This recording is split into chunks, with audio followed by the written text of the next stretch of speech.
You're here at Kingsbury Hall, home to our College of Engineering and Physical Sciences, also known as CEPS. The community here is super close-knit, hardworking, and passionate.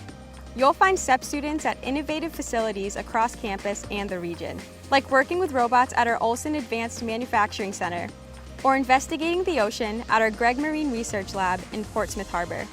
With UNH's ranking as a top public research university, you might also be surprised to learn that you don't have to be an upperclassman to get involved in truly game-changing research. Our professors visit freshman seminars to pitch their research projects. And freshmen in our signature Innovation Scholars program work on original research as an introduction to life at CEPS. As a result, more than 400 CEPS students work with professors in their research labs to study everything from space plasma to underwater robotics. There's no one standard CEPS student, and that's what makes CEPS, CEPS.